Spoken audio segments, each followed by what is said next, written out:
Ah, shit. I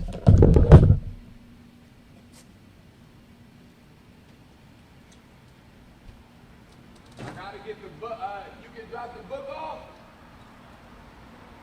Okay.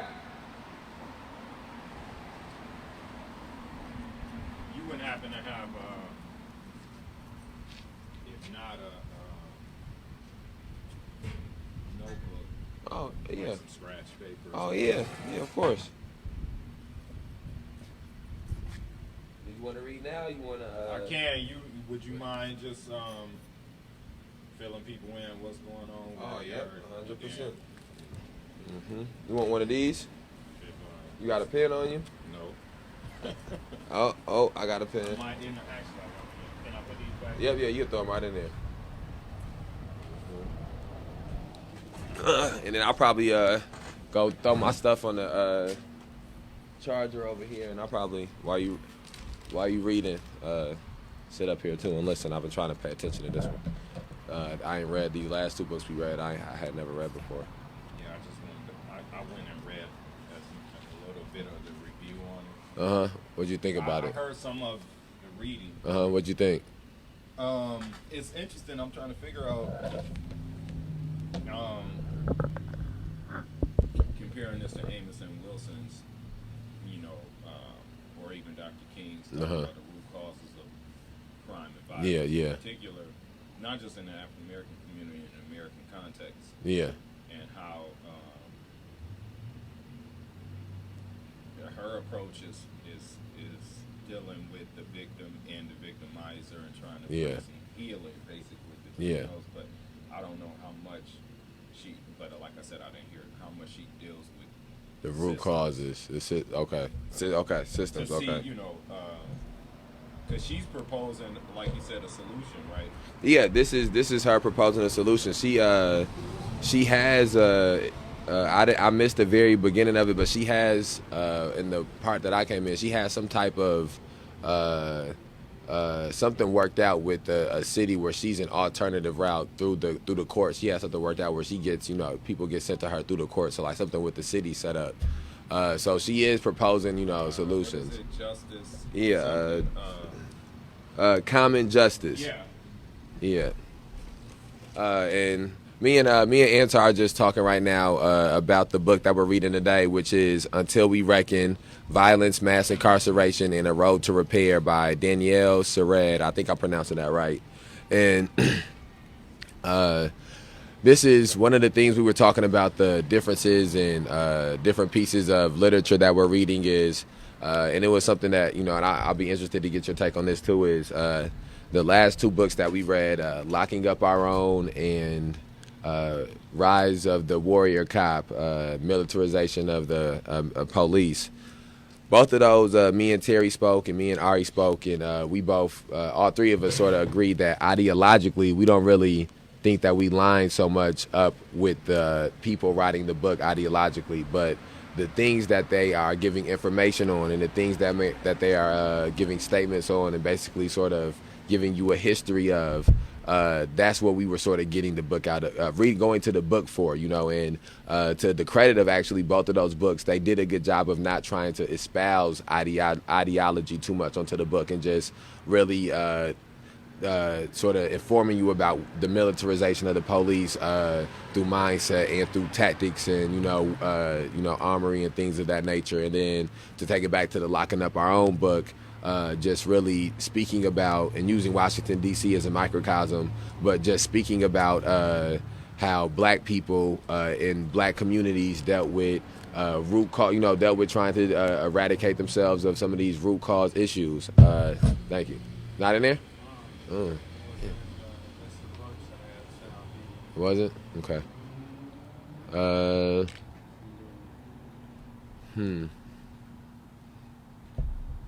Let's see. Let me think. Yeah. Okay, I'm gonna figure something out. I think I might know something. What I should have. I think the is the which one? What's in your car? But is that in? I know, but some is in that. Something. Some stuff was in that lady's car.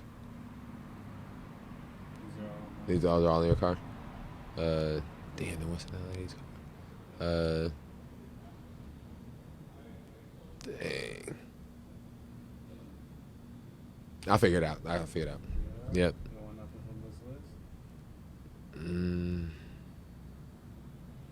I don't think that.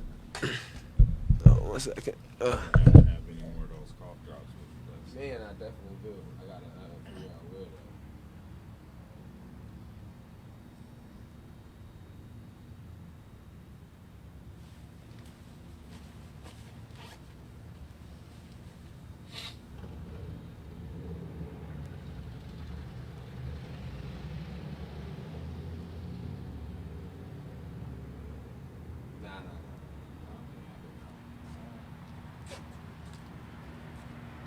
Okay.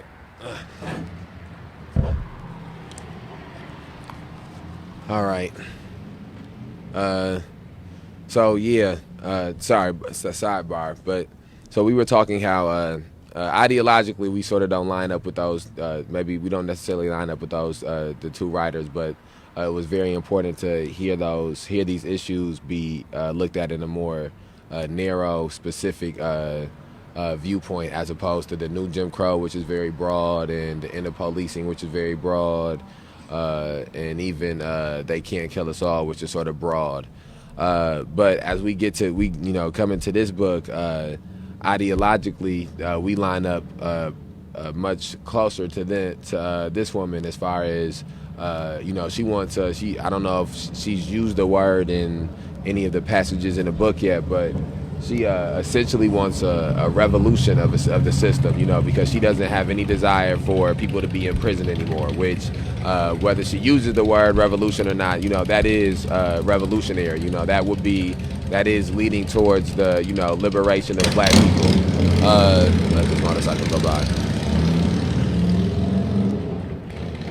And so for me, one of the things that has been very enlightening about reading this is hearing somebody start to touch deeper on the type of philosophy and mindset we will need to have if we are going to live in the type of a world that's not going to have prisons, and not going to deal with just using virtual bars via parole or probation or house arrest, or physical bars via jails and prisons to deal with our issues. And so and the same thing, I think Dr. King might be the last person who I read something from where they were speaking so deeply about the human condition and sort of like a revolution of morals and things like that too. So that's been one of the things that's been real interesting for me about reading this.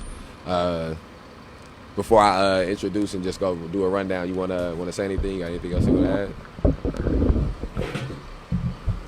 Yeah, the thing that I was thinking at listening to people read the book today, and people read other books, is how these sources that you all have either brought to the forefront or introduced to people, how necessary and how prerequisite you would think this would be for people that are actually working in these particular fields professionally, rather it be law, education, criminal justice, social work, whatever the field may be. You would think that these sources and this reading list, although some people may say that the authors or the views being expressed by the authors are somewhat partisan.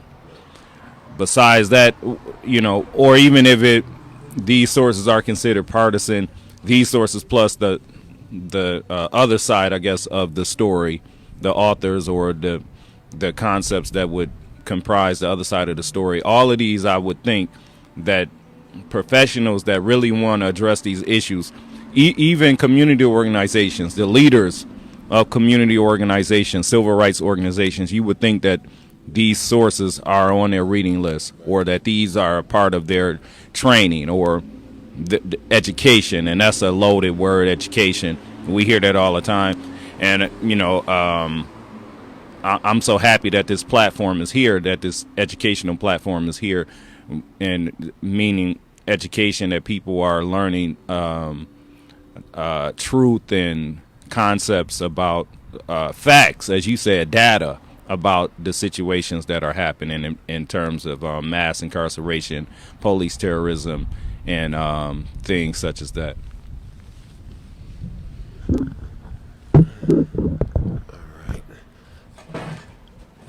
Okay,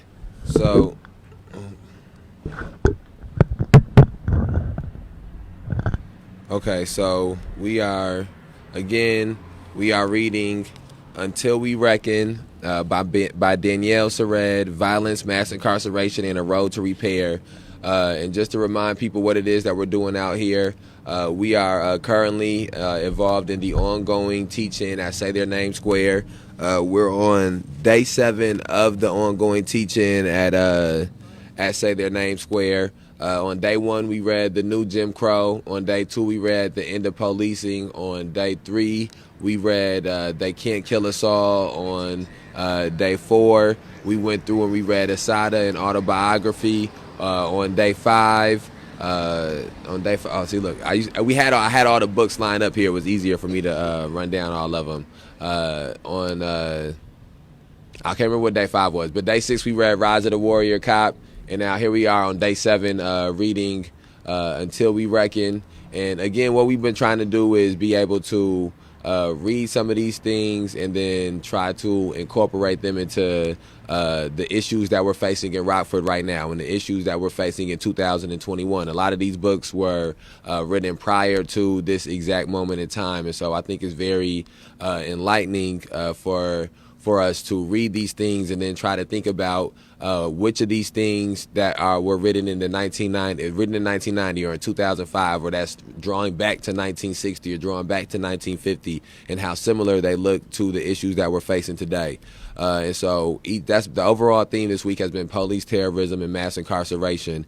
And I think that one of the things that I have also found to be very important for me is trying to remember that it is human beings and people and families that are involved on both sides of these issues. I think that sometimes people forget that when we're out here and we are advocating for it to be less prisons and for advocating for it to be no prisons and advocating for getting rid of police officers and police departments, we have to remember that they are still real people that some of these situations involve, and that as horrible and as much as we want to get rid of prisons and we hate prisons, there are people who feel like they have been there are people who have been victimized by other people, and so we have to figure out how do we start to bridge some of these gaps? How do we start to start getting to a place where we start having more communication and we start having less violence in situations to solve problems?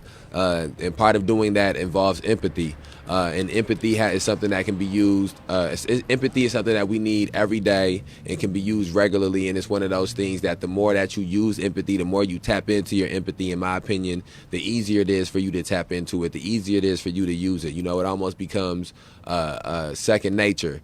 And so this book right here is specifically speaking about going deep into empathy, because this is speaking about restorative justice, and as opposed to some of the books that we've read before during this week, specifically The New Jim Crow, which spoke on nonviolent offenders. This is touching on violent offenders. This is touching on people who have use violence to victimize other people, and it's speaking about this is not just only her espousing theories, which I think is very important. It is important to have theories and ideology, but she's putting these things to practice. She's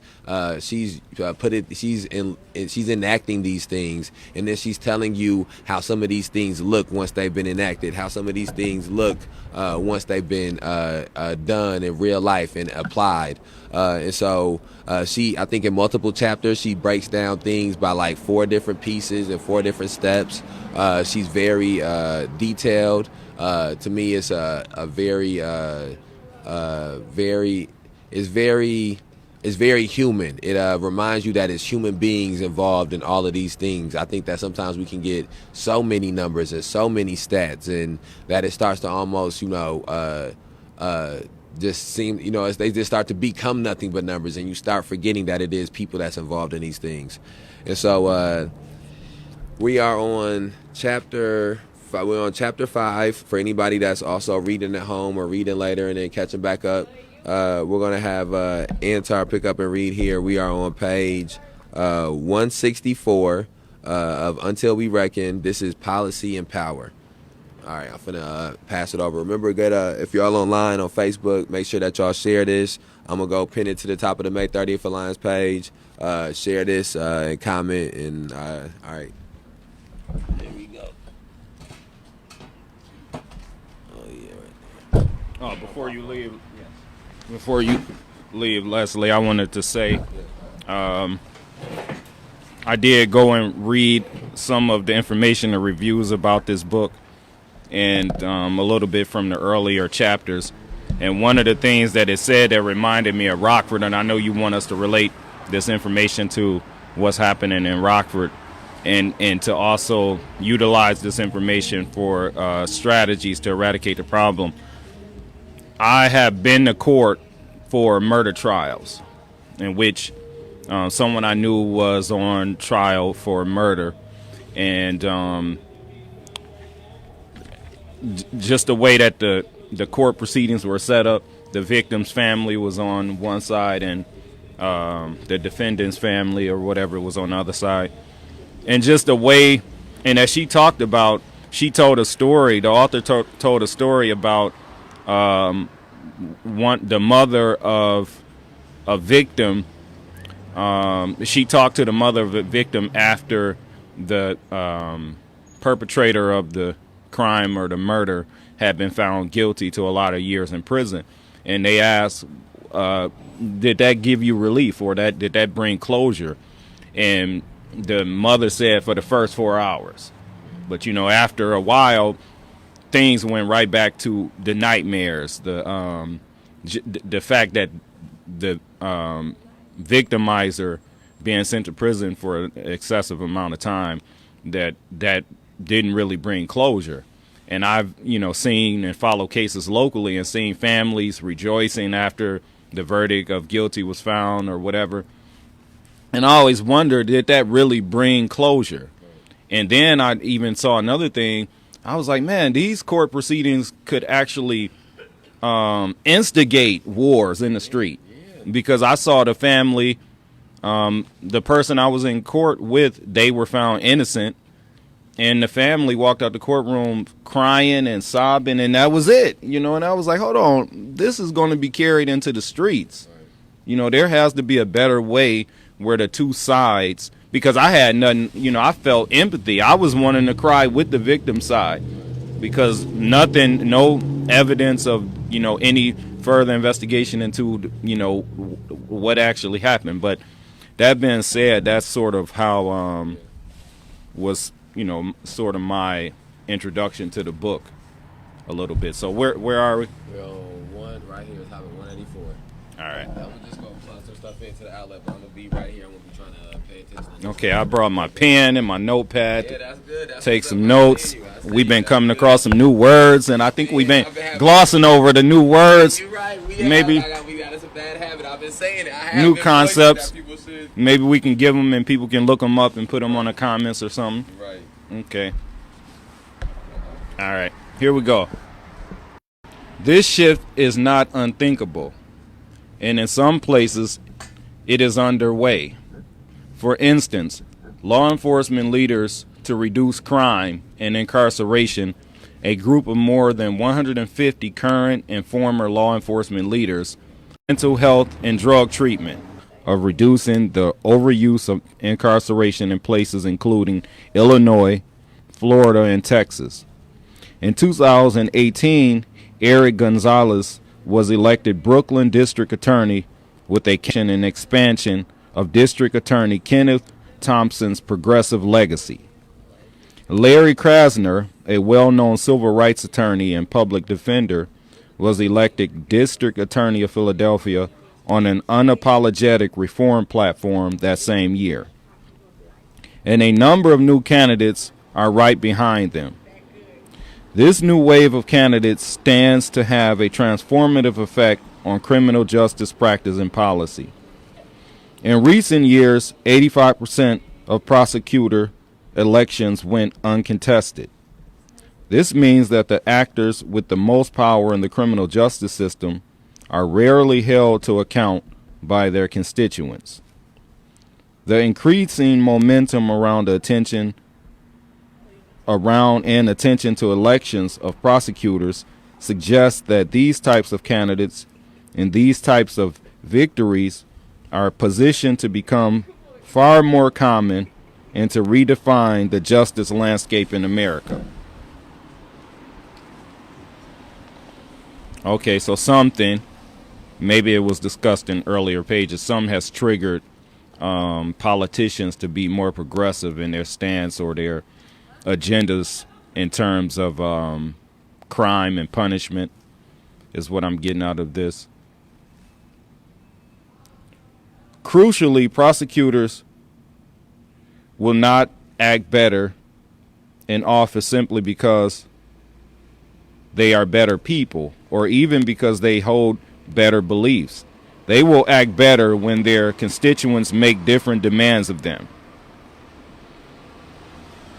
And even though that may be, the playing field or the landscape, that the people's demands will trigger politicians to either, run different campaigns, or it will trigger more progressive candidates to run for office, or it would trigger politicians or elected officials to have different outlooks or to work differently on issues. To me, being that I understand politics is having different levels, and one of the higher levels of politics is actually ideas, philosophy, moral outlook on issues, rather issues are right or wrong. In that respect, you would hope that elected officials or human beings would naturally have a impulse or a desire to do what is right, and they wouldn't only do what's expedient for political gain. But whichever way it is, it hopefully that it's going to have a positive effect on some people that are incarcerated or on their way to incarceration or whatever, that at least the conversation is starting to change. These demands can shift in two main ways. First, a newly educated, pre-existing constituency can demand different outcomes than it did previously. Trying to get in a position where I can see. All right. The potential for this is particularly strong in places with active voter education and or places where it has been a long time since a prosecutor's seat was contested. The values that a prosecutor holds might be, is it too loud? No, so it's like we're gonna move to like turn it right here. Only reason we was up here, down here, because we thought it was gonna rain earlier, but since it ain't gonna rain till 4, if you want, we can move it so that way you can. I think I'm good right now. But no, you good, Valley, good. Okay. The most important constituencies that can be activated in this way are the communities most impacted by crime, violence, and incarceration. These are the communities to which the district attorney's office should ultimately be held accountable, since they are the ones that will reap the benefits or pay the price of the office's practices. The group Color of Change, among others, has done formidable work to activate black voters around prosecutor elections with this reality in mind. When district attorneys are elected by the people whose lives are at stake in their choices, we see results that are far more aligned with the principles of representative democracy. District attorneys better reflect the values of their constituents, take risks their constituents can tolerate and make the shifts their constituents demand. And then I wanted to say also that one of the things that I've learned over the last half year or in the summer, I almost want to call myself an old head. A lot of the young people that have been maintaining this teach-in, they have actually done something that was done in the 1960s with the freedom schools. That is to provide a free educational apparatus for people, these constituents that the author is talking about. You would think that those involved in voter registration campaigns and such would do some civic education or some free educational classes to inform constituents a little better about the issues. What we see, like in Rockford this past yesterday, I think the voter turnout was like 11%. And you're already starting to see some big victim blaming because of this. People saying, well, don't complain now or don't protest now because you didn't vote. And year after year, we look to see if more political education or more, especially free platforms, are set up by political entities. Because right now, as a grassroots organization that's doing this teaching right now, that's providing college level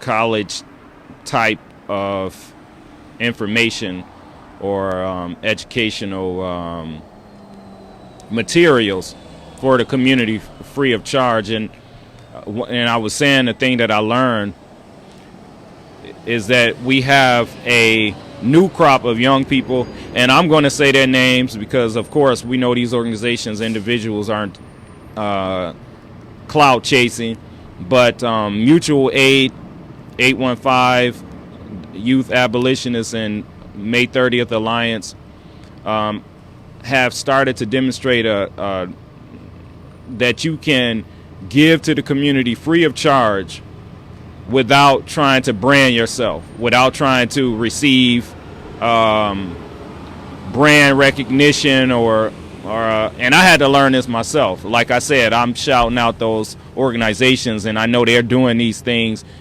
They're doing free community stores without branding or putting their name, and that's something different because some people may know, they teach you in business school that doing free community work is good for business. It brands you and such. And so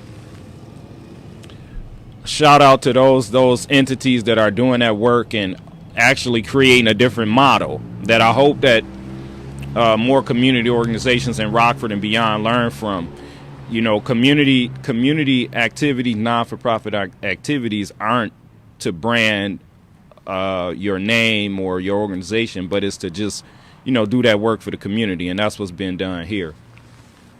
And continuing, got off a little bit. I meant to say that in the beginning. But educating constituents, that's a thing, that's a strategy. That's something we should take note of. There should be more activities like this teach-in so that more people are informed. More people know what to look for.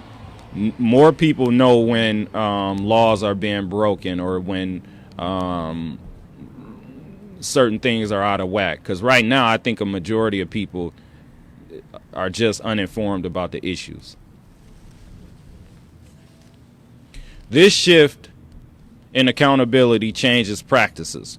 Prosecutors who are working to truly serve their constituents who are most affected by violence recognize that long sentences do not always produce safety and sometimes even run contrary to that goal. These prosecutors then often forego the harshest punishment they can secure in favor of the fairest and most effective one.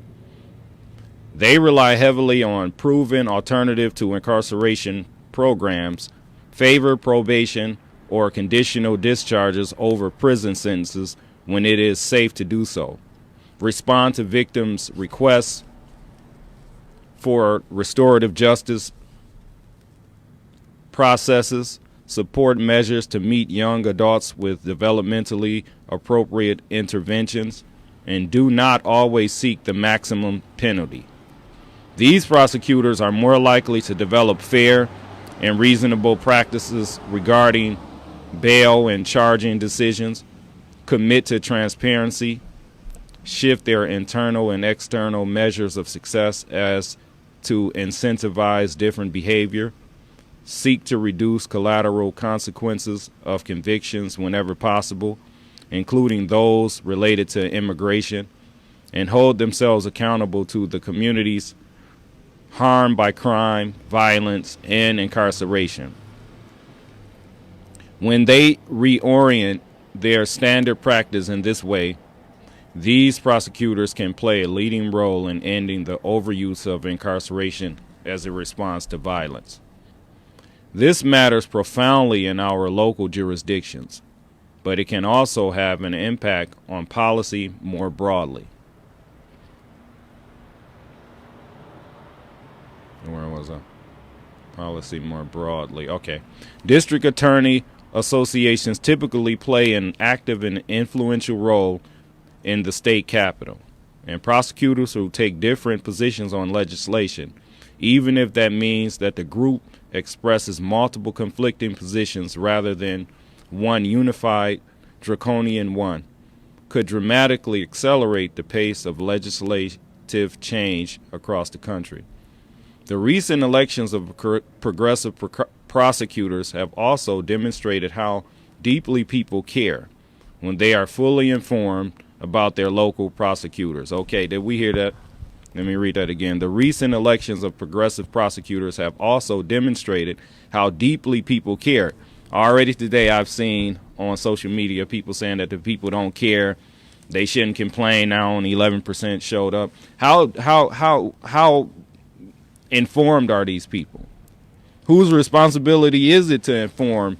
Is it the people's responsibility to be informed? These books that are being read out here, how many of these books are on your reading list in your criminal justice classes, or your political science classes, or your public safety classes, your psychology classes? Those are you that are going to school to be social workers. Now it's a very popular master's degree program. I think it's called community development specialist or something like that. How many of you have these books on your reading list?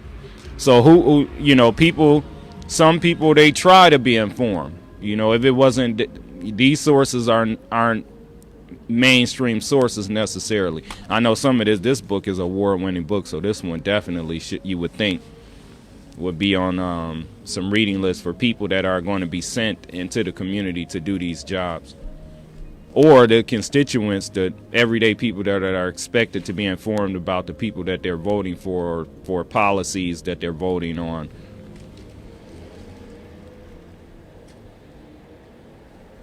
Okay, where were we? Okay. This means that prosecutor elections stand to be a lever for broader voter engagement.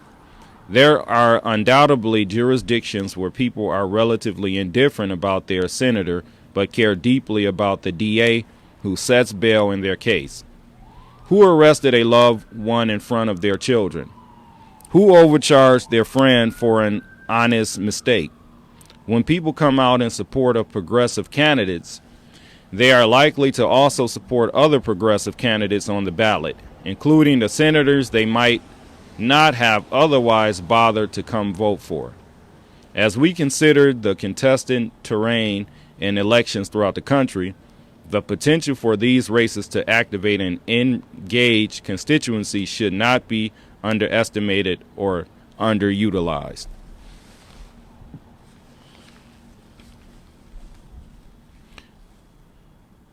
Okay, this next part, is this the next chapter or the next part of this chapter? Transforming our responses to young adults. Emerging adults from the ages of 18 to 24 make up only 10% of the overall U.S. population, but represent 30% of the overall arrest rate and about 1 in 5 admissions to prison. They are also disproportionately responsible for violence, have the highest rearrest rates upon release from prison, and are imprisoned in the most racially desperate rates. Even as, and in part because they are still developing, young adults are capable of causing serious harm. As we continue to learn, they are also particularly capable of change. As a group, their arrest rates plummet once they reach the age of 25.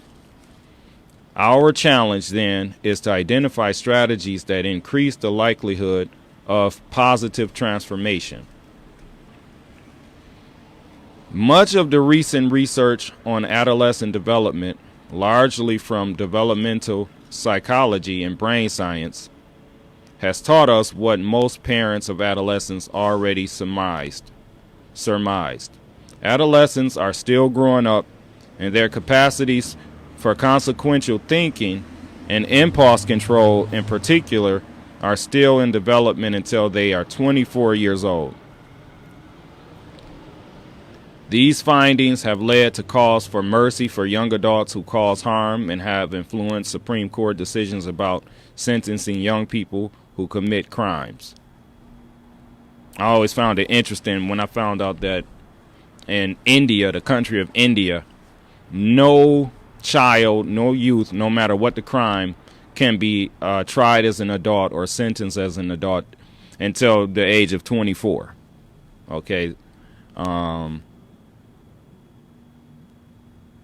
Here we have cases of 16, 17-year-olds being tried as adults. And I would think I would consider that draconian, and I would consider that something that's out of step with modern progressive science and just intelligence. You know, the research is there. Why is it that in one of the most scientifically developed nations, one of the nations with the most universities and colleges per capita, why are we lagging behind other countries in terms of understanding that youth 18, 19, 17 should not be tried as adults, and that developmentally they don't have the same capacity, and that's something that has to be considered. Deploring these methods will require a greater emphasis on rehabilitation and on employment and education in particular. Measures that help young adults separate early on from the justice system, like diversion. Steps to reduce the likelihood of returning to the system once emerging adults have left it, like confidentiality of records, and on the creation and regular use of developmentally targeted interventions. The juvenile justice system, also called family court in some states, on the whole is better equipped than the adult system to meet the needs of younger adults. Restructuring our courts to ensure that most younger adults up to the age of 21 or even 24, if we are using science as our guide, are seen in these courts would position us to identify and employ the appropriate interventions to ensure accountability and safety. These juvenile systems, though far from perfect, are not bound in the way adult systems are by the same mandatory minimum sentencing requirements, often have access to a broader range of community-based programs to which they can refer young people who have broken the law, and give judges the discretion to consider the young person's maturity, circumstances, and development to determine a fair and safe sentence. When young people cannot be moved to or kept in juvenile justice system, in the juvenile justice system, strategy should be employed to allow judges in the adult system more discretion, similar to judges in family court. Some states have youthful offender statutes which typically waive minimum sentencing requirements and allow for the sealing of young people's records at the end of the case and or their term of incarceration. These statutes recognize the value of greater flexibility in the sentencing of younger adults and the ways in which a permanent record can create barriers to them growing up and out of their negative behaviors, in part by making it more difficult for them to secure employment and higher education, both of which are associated with reductions in crime and violence. Similarly, the expansion of confidentiality protections more broadly, including sealing and expungement options for young people in both juvenile and adult courts, can allow people a pathway out of their youthful mistakes and into mature and responsible adulthood. Jurisdictions can be motivated in this arena, as in others, through fiscal incentives that promote the development of rigorous community programs rather than the imprisonment of their youth. Read that again. That's an idea for all concerned parties in Rockford. Jurisdictions can be motivated in this arena, as in others, through fiscal incentives that promote the development of rigorous community programs rather than the imprisonment of their youth. And locally here, speaking to the point we were speaking on earlier, if community programs are to be considered rigorous, the leaders of these community programs or the workers, they have to be educated on the issues, and the only way to be educated on the issues really thoroughly is by improving your reading list, or because unfortunately in many colleges, universities, some of these sources may not be included. I would imagine in some cases they are, especially this book in particular. But it cannot be considered rigorous if the people that are running the organizations or programs or funding the programs are not informed fully about the issues, especially in terms of culturally responsive education and relationship to African Americans and other people of color. A wide variety of such structures exists, a subject that exceeds the scope of this chapter to explore, but all create mechanisms by which jurisdictions pay a price, literally, for electing to imprison people and receive resources to deploy other options. In reversing the financial structures that accompany the rise in tough-on-crime policies on local, state, and federal levels, policymakers can redistribute resources toward effective interventions by leveraging budgetary considerations in the interests of justice. You would think that would already be the case, but from all of the book and literature that's been studied this week, we see definitely that is not the case. How's it going? What you doing? I'm participating in a month-long teach-in. What are you reading? Right now we're reading Until We Reckon, Violence, Mass Incarceration, and a Road to Repair. In a what? In a Road to Repair. We'll be here all month, the month of April, reading and teaching and learning. You look like you know a little something about the subject. Incarceration. Mass incarceration, yes. You know, one of the. You ever heard of the Lucifer effect? No. Stanford Prison Project. Stanford Prison Project. Take note. Someone look that up. Stanford Prison. I have an elder dropping some jewels on us. Stanford Prison Project is what it's called. Very famous. Second most famous study in social psychology. One of the most famous studies in social psychology. It's prisoners and guards. they find is, I can't think of the author's professor starts with a Z. What he finds is that it's the structure of the prison experience that creates guards who become evil. Prisoners who are victims of the whole system. It's the system. It gets to be very important to understand is the system. Are we under the clock? We have to. Are we good on time? Oh yeah, we great on time. We have to change the system. I mean, mass incarceration. The whole idea of incarceration is that it creates. You said it's called the Stanford study? Well, the book is The Lucifer Effect. Okay. It's the Stanford prison experiment. Okay. Very, very, very famous. Okay. Stanford prison experiment. Okay. I got to get my granddaughter down here to sit here and listen to you guys. She's 14. Yes, breakfast on the weekend, right? Saturday, Breakfast, Sunday. 9 to noon. 9 a.m. to noon. We have 3 Right. She's mixed race. We're all mixed race, right? Yeah. The last purebreds were Adam and Eve. Hey, there you talking. Yeah. But she's got to understand.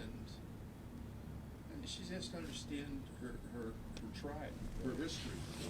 I'm going to keep reading and you keep no disrespect to you, but No, I'm going to keep people, we're on live too, so we should get information about that study pretty soon. One of our research assistants here online.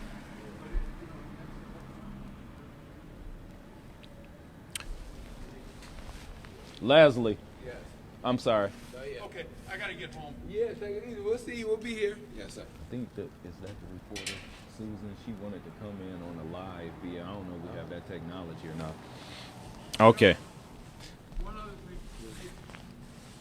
Yeah. Similarly, people should be given incentives to participate in programs with proven track records of success.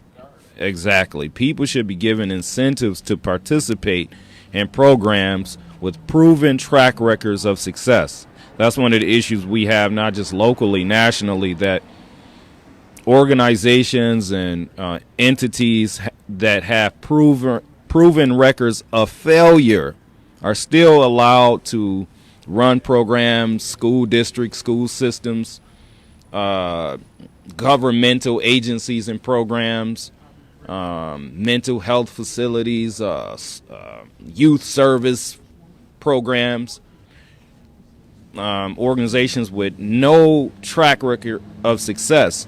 And the reason I think that they're able to do this is because people are still allowed to blame the victim because they assume people don't have the facts, don't have the research to know that best practices aren't being used where they live, in the city that they live, by the school district in which they live, or the police department. You would be surprised how far behind your police department is in terms of policing.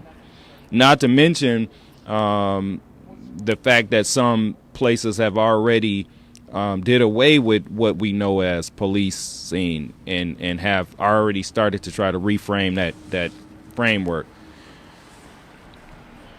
Okay, where was I? Okay. By creating incentives for this participation as alternatives to incarceration, pathways to earned or merit time for young people who are in detention, or conditions for shortening probation sentences, our sentencing practices can better align with the lessons of science and the interests of safety. And finally, even when young people are incarcerated for long terms for committing very serious crimes, they should still be given a chance at redemption. And this is not something that's impossible or inconceivable, because it's happening in other parts of the world. This is happening in other parts of the world. The youth offender parole legislation in California has required that individuals given long sentences as youth must have parole hearings at which developmental issues are taken into account. As scholar and well-known justice reformer Vincent Schiraldi testified in 2017, while 36% of all releases from California prisons return to prison within the first year, no one paroled under the youth program has been either convicted of a new crime or sent back to confinement since the law's enactment. That's a question that I have to pose. Why is it that we have examples of successes in these areas? Why do we have best practices laid out in years of research, but we still have jurisdictions, towns, cities that don't use the best practices? Even though we ask questions that we sort of know the answers to already, we've been reading the literature. I would point us to Michelle Alexander's The New Jim Crow. And we just have to come to the conclusion that too many people are profiting off of the bad practices that still exist in youth imprisonment all together, criminal justice. People that you can't think anything else besides some people want it to be this way because there are examples on how things can be done better. When prison, and then the people will say, well, it's political, it's conservative versus liberal. We can't get a legislation through. No. The people, the constituents, the people have to make the demand for these things to happen. Releasing people from prison. When prison is used as the means of holding someone accountable, its use should still be bound by parsimony, which means that no one should be incarcerated longer than necessary. Despite conditions that make transformation difficult, many people who are in prison for violence become people who will not hurt others again. For some, the pathway to this is through reflection and remorse. For others, it is through time. People mature, engage in classes and activities that support them in changing, and get older. It is widely documented that after a certain age, the risk that people will hurt others diminishes vastly, and the severity of one's crime does not affirmatively predict risk. In fact, people who commit homicide and sex offenses, for instance, have some of the lowest re-offense rates of anyone returning home from prison. The limited use of parole throughout the country, so that only a small fraction of eligible people are granted it, also has the detrimental effect of providing disincentives for positive behavior.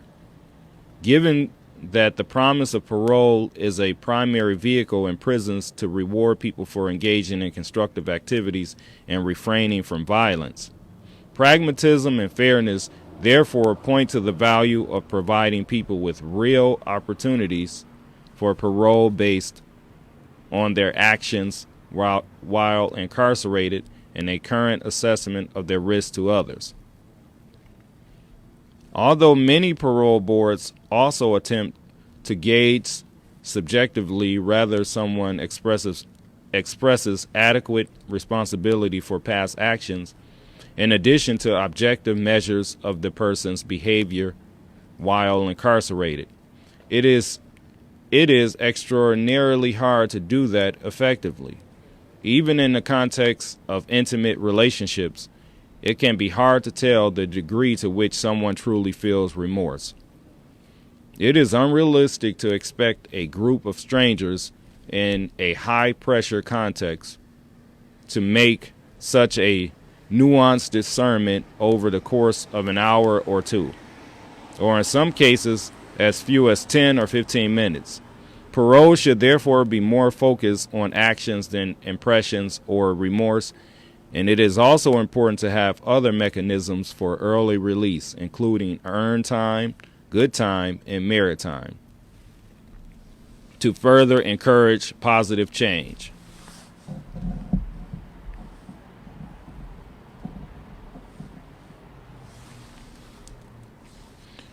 The sound and consistent use of all these mechanisms is substantially strengthened while available by educational and other programs that give people in prison an opportunity to change and are demonstrated to reduce the likelihood that someone will cause further harm upon return from prison.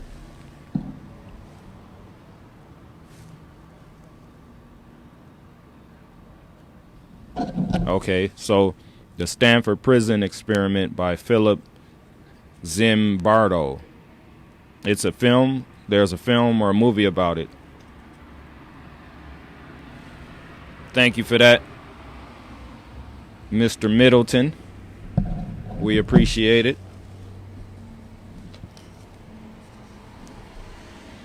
Okay, in New York, support for the greater use of parole has emerged from what is perhaps a surprising source: the Downstate Coalition for Crime Victims. The Downstate Coalition for Crime Victims. The group has recently become more supportive of the expanded use of parole, and in 2017 opposed a bill that would have extended the period between parole hearings from 2 to 5 years for certain crimes. I wonder if groups like the Downstate Coalition for Crime Victims, which I would imagine some of those organizations are ripe for what people call conservative positions or policies, because they believe those politicians or policies that are, quote, tough on crime means that they'll receive justice in their cases. But I wonder if these groups, because of research and study, have found that that some of the so-called tough on crime policies actually don't work, and that would be a positive thing, that they readjusted their position there. In this case, coalition members understood that the proposed legislation would significantly diminish incarcerated people's opportunities to be granted parole when they have earned it.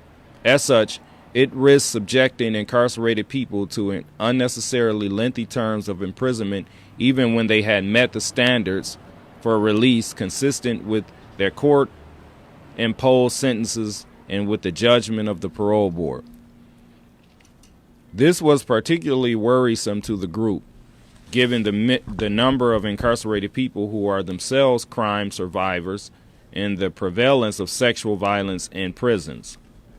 The coalition's opposition was based on the recognition that although some victims do oppose parole of the people who hurt them, for many survivors, the rehabilitation of the person who harmed them may be far more meaningful than that person's ongoing punishment.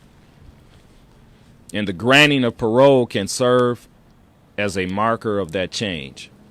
What is more, victims and their advocates know that the possibility of parole can motivate participation in programs, accountable reflection, and behavior change. All key elements in the change many survivors want to see. As the group put it in a letter to New York legislators, victims' families deserve whatever peace they can find. Rather than investing in punitive practices that may not guarantee either safety or healing, lawmakers committed to that peace should make a commitment to ensuring all. Hold on, did I read that right? Lawmakers committed to that peace should make a commitment to ensuring all victims have access to necessary supports at every stage of their healing process.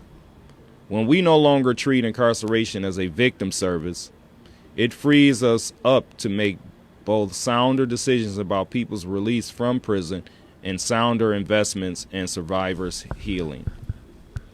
We all stand to benefit from such a shift.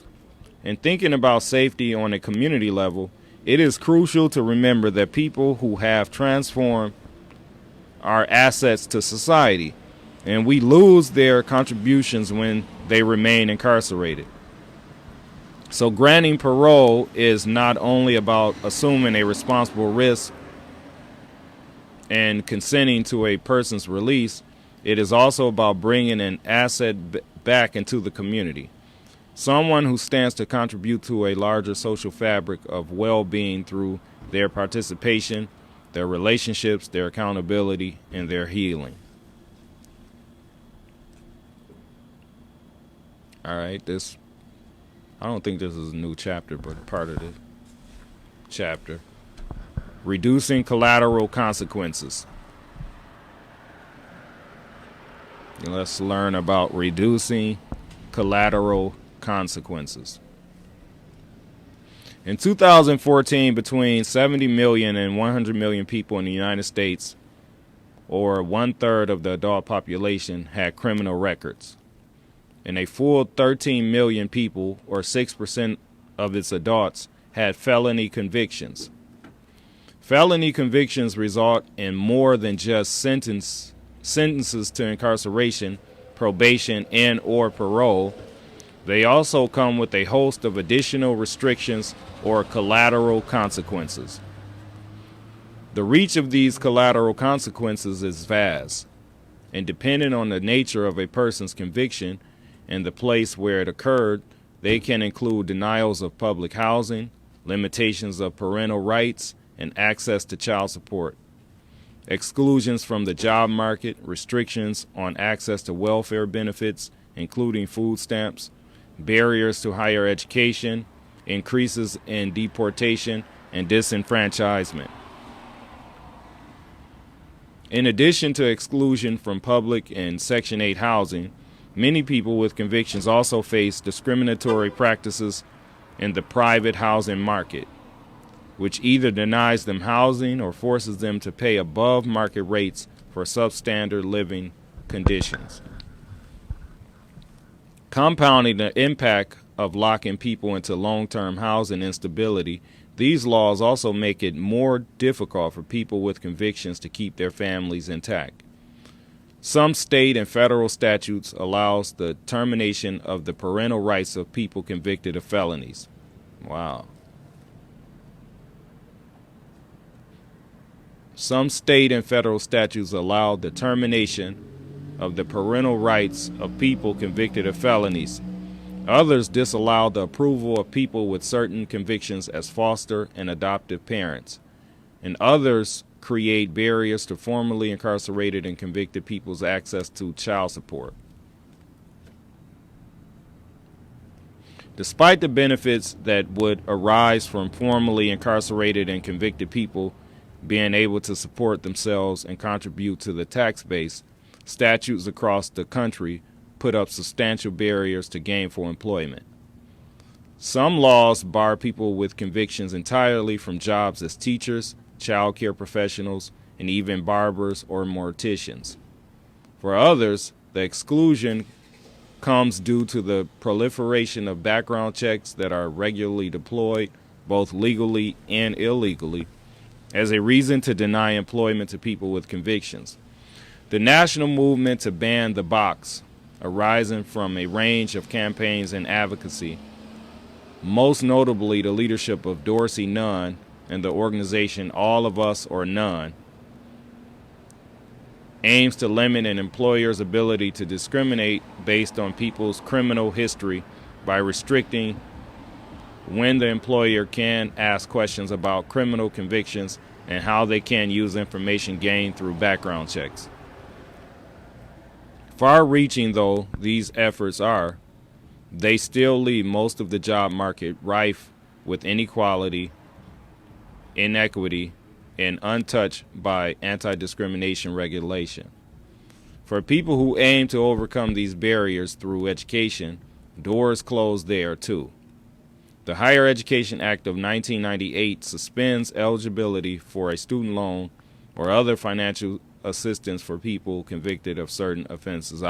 This is one I remember, or witnessed this impact a lot of people. A lot of people that, we would try to encourage to go to college or what have you, that would, well, I can't get financial aid. Or if you get convicted of a felony, you won't be able to get financial aid. Is that still the case? Maybe. I think I might have heard cases, but I would think that if it was, then that there's probably some states where it's still a thing. I think it might still. Is that the case? Someone, our research person, is no longer. Oh, he's still there. Terry, is it still the case in Illinois that if you're convicted of a felony, or I think it may be drug or violent drug offense was the crazy one, that you couldn't go to school after a drug offense. Yeah, I think a lot of them are drug offenses and felonies. That's like the main thing that they're trying to put that. People who face barriers to education and employment become more dependent on the social safety network.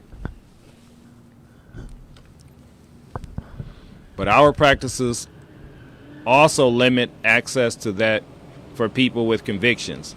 Riding the tough on crime wave, Congress's 1996 welfare reform package permanently bars some people convicted of felonies from receiving temporary assistance to needy families, TANF.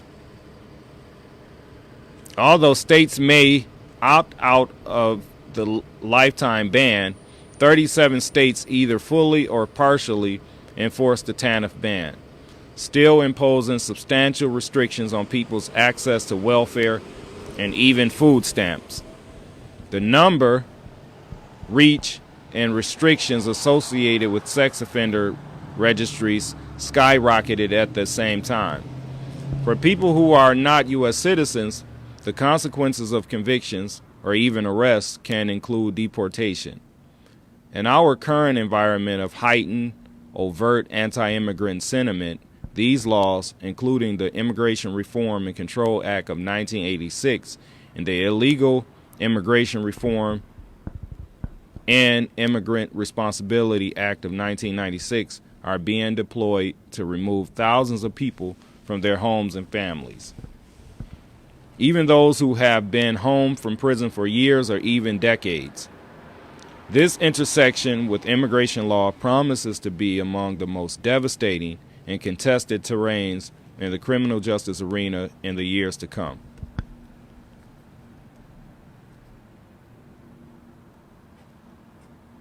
I think I was just listening to a news story today, or it was I might have been listening to the Teach-In. It might have been, I'm confusing the Teach-In with NPR now, but one of it was either NPR or the Teach-In, and say their name square, in which immigration offenses is one of the top reasons for arrest for federal agents or something like that. It might have been. I didn't read that, but it sounds right based off of some of the things that we've read as far as SWAT teams and immigration police. And now it's possible that issues with immigration could even, what did it say? The intersection with immigration law promises to be among the most devastating and contested terrains in the criminal justice arena in the years to come. In addition to barriers to people's ability to stay in their communities and remain healthy and productive contributors there, our statutes also restrict convicted people's access to our democracy by denying their right to vote. The United States has reached record levels of disenfranchisement. That didn't come up today when I saw people complaining about 11% turnout.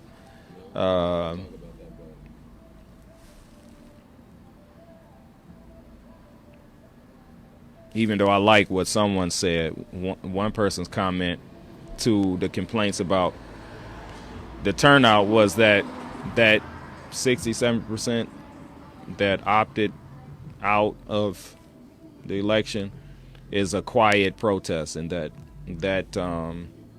population of people can be routed into productive activity that they feel will help their situation, more than for whatever reason they didn't feel like the electoral process could do it. I thought that was an interesting take. They called them quiet protesters. The people that, and oftentimes that narrative is turned around.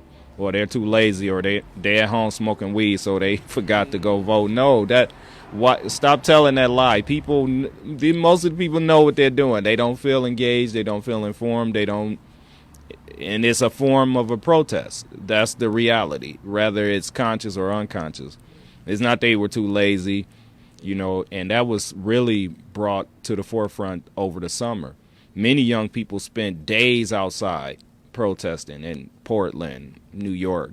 And so if they're willing to spend days rallying and marching, you can't use that excuse, well, they didn't want to stand in line for 2 hours. This generation is so long. They'll stop using that one, because the young people prove that they're willing to put time and energy and effort when they feel that, it is really going to make a substantial change or go beyond the normal processes that obviously weren't working. And that was a thing that happened after George Floyd. A lot of entities became self-conscious, saying, well, I've been doing the things that Black Lives Matter was doing. I was doing that 10 years ago, when it was better for us to just reflect on and realize that we have to do some things either to a greater level or just some all new. We have to do things totally different than we've been doing them. The community groups or the social service agencies or what have you should have taken the George Floyd case as an indication that they have to do something different. Just like after Dr. King was assassinated in 1968, many institutions changed overnight. Many institutions never were the same after the assassination. Even my father said that was his first that's what caused him to become conscious. He said he stopped doing the things that he had been doing that same night. And so the George Floyd incident should have been a moment where people changed for good, something. The one thing changed is that you can't come into a certain area of the city without being reminded that everyone hasn't went home. Everyone hasn't returned back to normal. Everyone is not satisfied with the normal processes. That type of death, that type of public lynching, is a call to do something equal to what happened. To not just to react, but to start to create a sustained movement for change. Yeah, so let me pick back up where we were.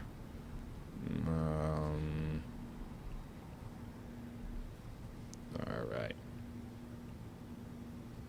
The United States has reached record levels of disenfranchisement. I know I read 6.1 million people are barred from voting as a result of their convictions, as compared with 1.17 million in 1976. These policies differ from state to state, with the most restrictive states limiting people's voting rights permanently, and only 2 states, Maine and Vermont, not restricting their rights at all.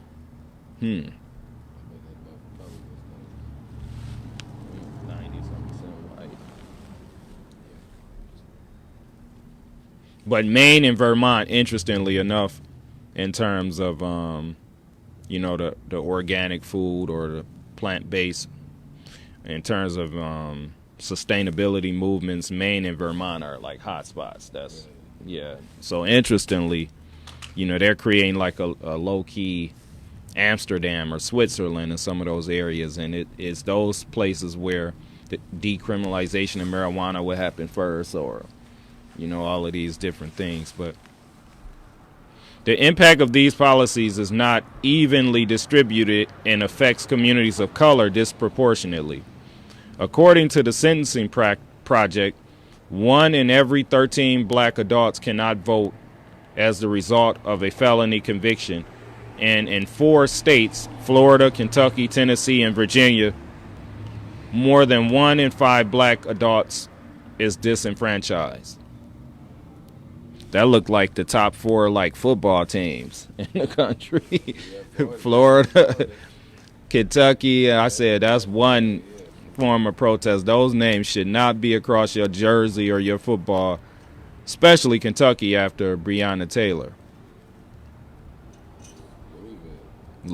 Alabama, one of the worst prison systems in the world, won the national championship in football. Come on, black people, stop sending. More than 1 in 5 black adults is disenfranchised. This is, not to put it mildly, the first time America has blocked people, especially black people, from voting. The exclusion of so many people from our democratic process has far-reaching effects. First, it means that, by definition, our criminal justice policy is not shaped by the people most impacted by it. Formerly incarcerated and convicted. That reminds me of, I was really I don't know if I want to use the word disturbed or shocked or taken back when the teach-in was reading Locking Up Our Own. When I what I was hearing was that even amongst the African American or black demographic, the people that were most affected by the incarceration or the drug bust or the tough on drugs that happened in Washington, D.C., those what I guess middle class black people, they weren't directly impacted by some of those things. I know they were indirectly or eventually caught up to people, but that's that comes in play. Let me read that again. First, it means that by definition, our criminal justice policy is not shaped by the people most impacted by it. Formerly incarcerated and convicted people have not only some of the highest stakes, but also among the deepest insight into what constitutes sound policy. What is more, ongoing disenfranchisement runs contrary to the notion that people who have finished their sentences have paid their debts to society. The resolution of that debt can and should include a pathway to full participation in our democracy. The principal choice here is also pragmatic, as higher civic participation has been demonstrated to be associated with lower recidivism. The exclusion of these voters has had substantial impact on the outcomes of elections nationally. A 2002 study identified 7 United States Senate races from 1970 through 1998 that would probably have resulted in different outcomes had people with convictions not been banned from the polls. If Florida had allowed people with convictions to vote, it is likely that the 2000 Bush-Gore presidential election would have ended in a different result. At the time of this writing, Desmond Meade and the Florida Rights Restoration Coalition, along with countless others in the movement, are in the process of reversing the inequity and are leading a groundbreaking campaign to secure the vote for formerly incarcerated people statewide.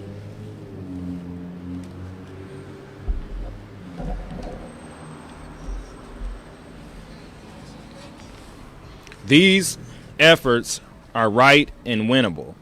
The exclusion of people from democratic participation runs contrary to public opinion, and efforts to restore people's rights have gained some traction, with 24 states since 1997 changing their policy to allow more people access to vote. The Sentencing Project estimates that 800,000 citizens have been re-enfranchised as a result of these successful reform efforts. Still, the overwhelming pattern nationally remains one of disenfranchisement, and the reversal of that pattern is crucial to becoming the fully participatory democracy America claims and aspires to be. Transforming policing. We will not be able to transform our response to violence without transforming policing. This means enacting major changes in how police respond to harm, but also changing how our society responds to harm committed by police. Read that again. This means enacting major changes in how police respond to harm, but also changing how our society responds to harm committed by police. Again, that's something that the George Floyd lynching brought to the forefront, or it was an instance in which people's response was totally different.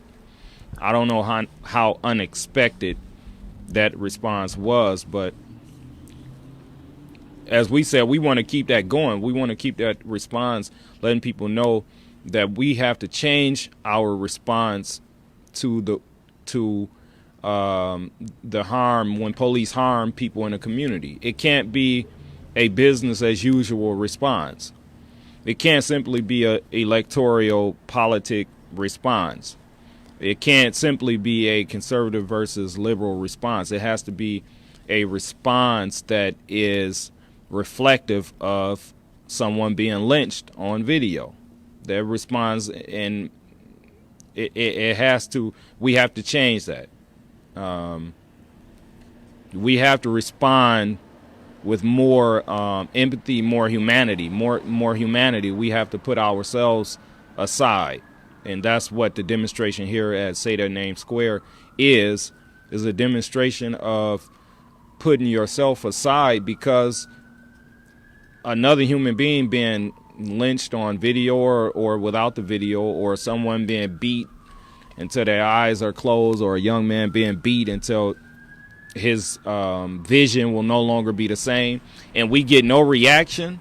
Our reaction is to continue to watch the Bears or the Bulls, and I'm guilty of this myself. You know, the May 30th Alliance has challenged me and others to do something beyond the norm, what you would normally do in response to these situations.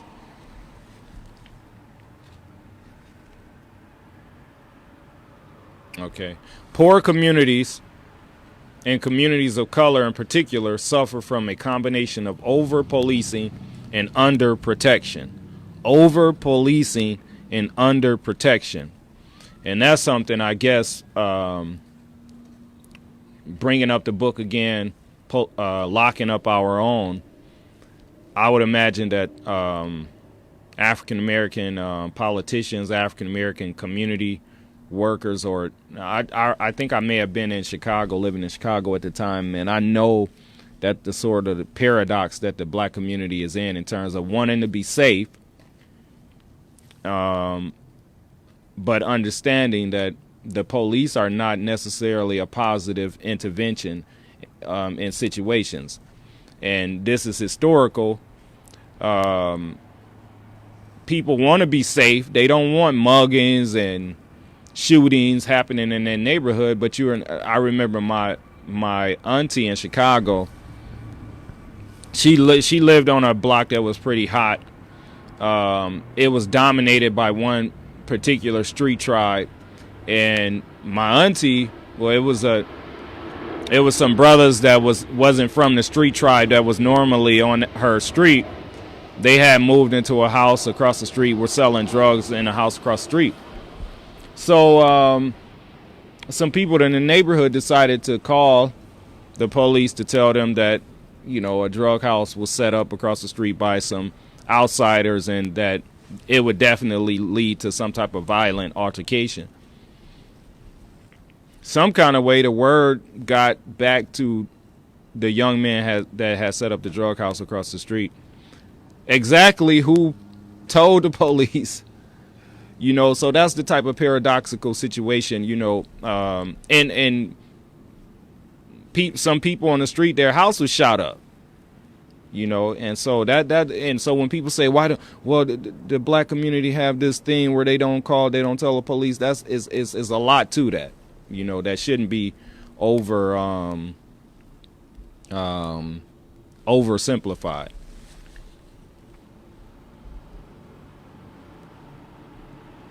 Okay.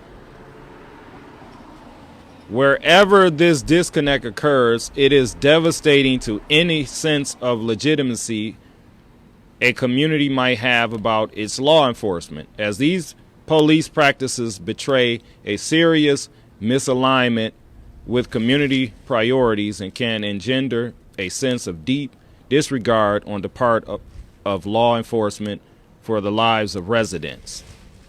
A police department that is not trusted will never be an effective agent in securing safety.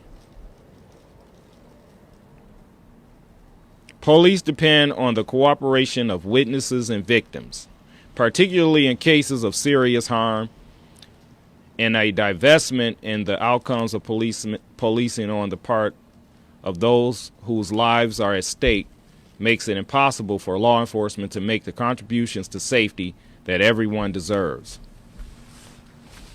Narrowly, the inversion of this trend means, on the one hand, insisting that murderers in low-income communities are taken seriously and solved. Murders in low-income communities are taken seriously and solved. And on the other, an end to broken windows, stop and frisk, and other approaches that result in broad-scale surveillance, excessively frequent police contact for minor infractions, and grave inequalities. But more broadly, inverting this long-standing history will require dealing with the history itself. But more broadly, inverting this long-standing history will require dealing with the history itself.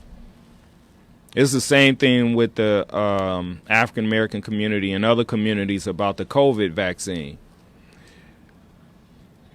I've heard or seen government agencies come out and say that black people should trust the vaccine despite the long history of reasons for mistrust, not just because of the syphilis, the Tuskegee experiment. There's many, and not just in terms of medical experimentation within the black community. You're asking a community to trust government agencies that, you know, are now being associated, not those particular agencies, but just government itself, rather it's the federal government, the FBI, of participating in the assassination of Dr. King. And you want to gloss over that and just tell people to blindly trust. But what they said was, well, we have black people helping work with COVID. Black people help work with the Tuskegee experiment. It was a black nurse that recruited most of the men that were experimented on. So people want to be uninformed and ignorant and gloss over history and expect the victims of negative history to just to be able to deal with those issues without studying the history. And that's so I'm glad that point was brought out. Community leaders and scholars with deeper expertise than mine can chart a number of forward-thinking reforms to policing. But accountability work teaches us that none of these reforms will have a transformative effect without an acknowledgement of the underlying causes of distrust of police, particularly in communities of color. The racially inequitable legacy of policing stretches back to the formation of this nation, and police have not only failed to protect communities of color from harm, but they have enacted enormous levels of harm. People want to gloss over that. This is not simply or most importantly about individual police officers, many of whom have the best intentions and even behavior in their work. It is about an institution with a history of enabling and enforcing the worst disparities in our country's history. It is about officers who return escaped people to the plantations they were fleeing, officers who publicly announced the times of lynchings to be carried out in the backyards of their own precincts, officers who drove black residents out of neighborhoods where they had bought homes, and officers who continued to arrest, assault, and shoot black people at glaringly disproportionate rates. People do not, and to be fair, should not trust institutions with such a past or present, particularly if the past or present is unacknowledged. Any substantial shift in police-community relations will require a direct acknowledgement of and grappling with that history. Has that not been what's been asked of the city of Rockford? To publicly acknowledge a history. People do not, and to be fair, should not trust institutions with such a past or present, particularly if that past or present is unacknowledged. Any substantial shift in police-community relations will require a direct acknowledgement of and grappling with this history. Groups ranging from local community leaders to grassroots movements to more resourced efforts like the National Network of Safe Communities, the National Network for Safe Communities, NNSC, all regard police legitimacy as essential to safety. They understand that police cannot keep a community safe if its people lack trust in them to do so. And they acknowledge that communities have had to and continue to have a sound basis for their distrust. Many of these efforts aim to repair breaches between communities and police, in part by recognizing the history of harm that law enforcement in America has caused and engaging police and making that recognition.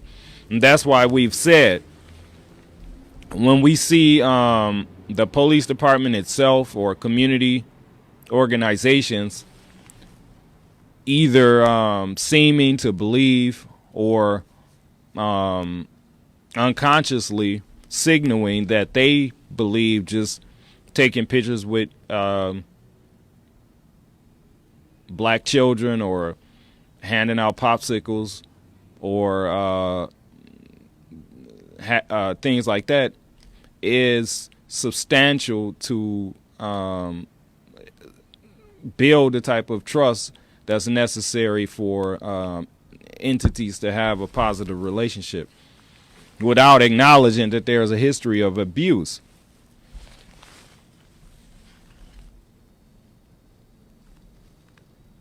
But as the author goes on to say, acknowledgement alone will not be enough.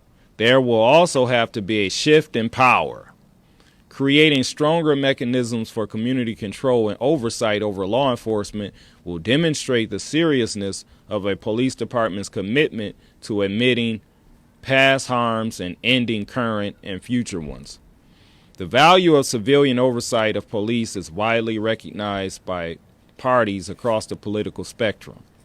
The policy platform for the Movement for Black Lives is clear on this issue, and it reads, by requiring all civilian oversight agencies to retain the power to hire and fire officers, determine disciplinary action in cases of misconduct related to excessive and lethal force, determine the funding of agencies, set and enforce policies, and retain concrete means of retrieving information such as subpoena power from law enforcement and third parties as it pertains to circumstances involving excessive sexual and lethal force.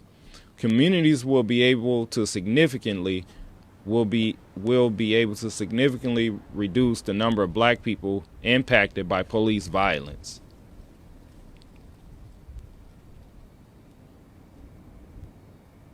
That imagine if the people, the citizens, really had the power to fire and hire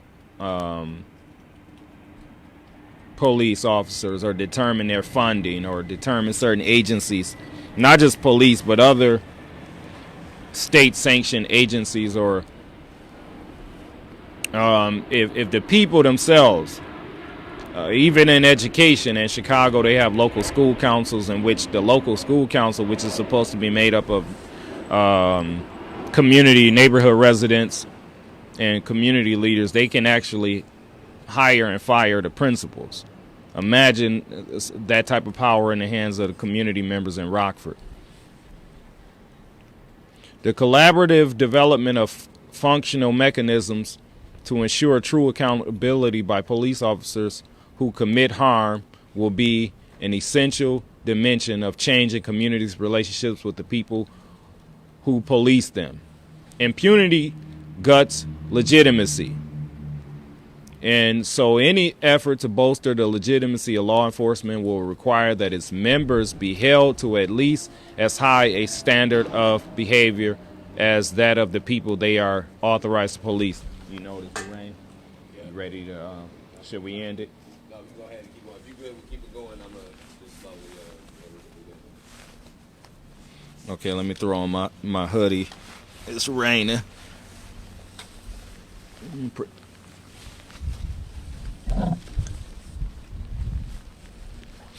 We just have about one paragraph before this section, so I'll end there. We'll end it soon. Pick back up. New location somewhere in Say Their Name Square. If you come down here to support, listen, engage, read, just you might have to search for us somewhere and Say Their Name Square, but we'll be here. Finally, a great deal of what police can and should do is to do less. We have asked and empowered police to play an impossibly, unsustainably, and unreasonably wide range of roles. They are charged with addressing mental health crises, addiction. Yeah, we're going to move as soon as I finish this. Other social challenges that are beyond the scope of their training, expertise, or fundamental responsibility. Emerging efforts that divert cases at the point of arrest, including LEAD, law enforcement assisted diversion, and a wide range of other local and more grassroots endeavors, suggests a way forward to radically reducing the scope of police responsibilities by creating conduits to support and off-ramps from arrests and prosecution before the process even begins. Getting policing right will require less policing, as with preventing and responding to violence more broadly. More of the responsibility for safety has to be given and entrusted to the communities most capable of bringing about the outcomes everyone seeks and deserves. Okay, going to end for now and pick up real soon.